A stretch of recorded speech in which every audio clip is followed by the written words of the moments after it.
Hello, I'm back again already, and this time you might see I've got my very professional radio microphone in front of me, so I'm hoping the sound is going to be much better on this video. I can't guarantee I'm going to be able to do this every time, but definitely today I can, since I could, the husband is not here at the moment, who normally hogs the microphone, let's face it, radio presenters. Anyway, I'm here and I was going to do a single book review, but as it turned out, I read a book today. I read it in a day, but I'll tell you why, because actually it wasn't that big, which was kind of why I picked it next in the list.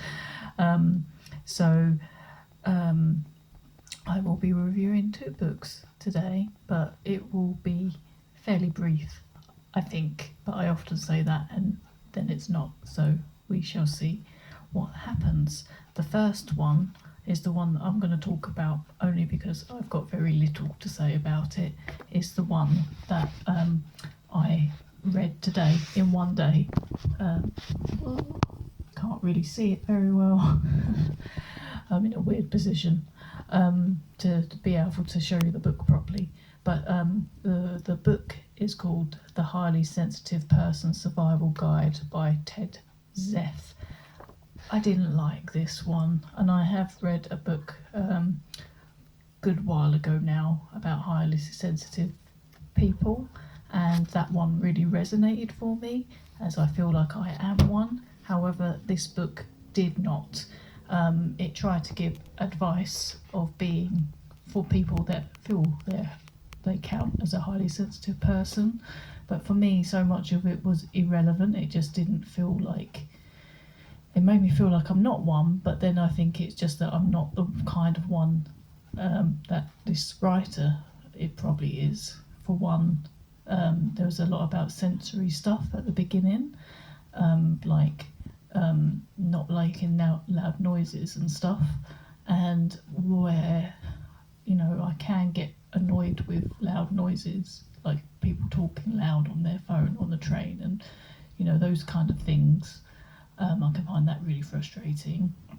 However, on the other side of that, I absolutely love angry women music and gigs and loud. I don't always want that, but it's one of the things that makes me very happy.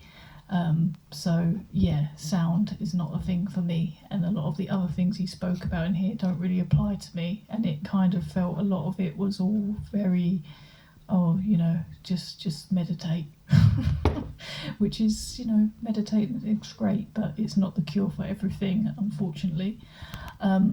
Also, I had a look at the Goodreads reviews, as I always do after reading things, and I actually noticed that it wasn't just me. Hooray!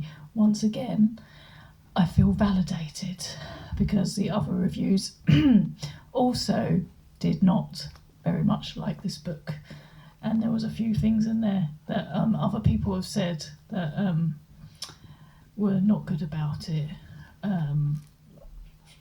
Just lots of things, really. It was a little bit, in the bin. Well, not in the bin, back to the library. But didn't really like that one.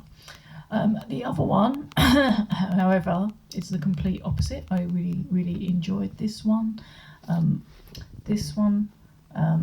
Which is Watching Neighbours Twice a Day by the comedian Josh Widdecombe, who I really like. I think he's quite funny. I always enjoy him on The Last Leg and all those kind of panel show programs and things that he's sometimes on. Watching Neighbours Twice a Day is basically a kind of a rundown of 90s TV shows.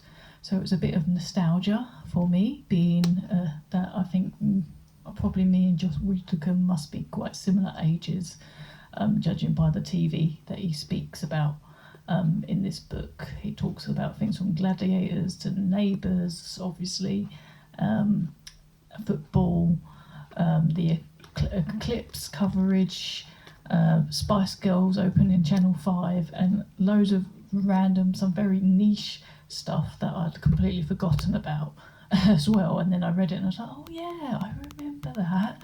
And he writes, it's quite humorous. So yeah, this is a good one. Watching Neighbours twice a day. So definitely don't expect anything about him per se. There is kind of, because it talks about, how as a child, he mainly watched TV more than anything by the sounds of it. And how a lot of these programs kind of made him who he is in a weird sort of way. But as well as kind of covering TV, it kind of gives you, through that means, a kind of a look back on what the 90s were like. And that's kind of my decade, being that I was kind of young teenager growing into teenager at that point. So so one book hate, one book love. So the hate is the Highly Sensitive Person Survival Guide, and the love is Josh Widdecombe, Watching Neighbours Twice a Day.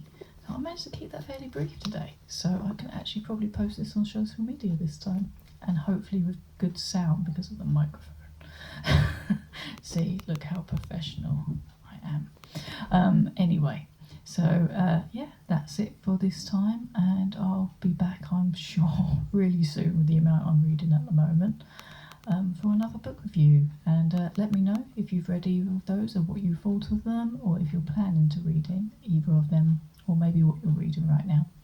And I'll see you next time.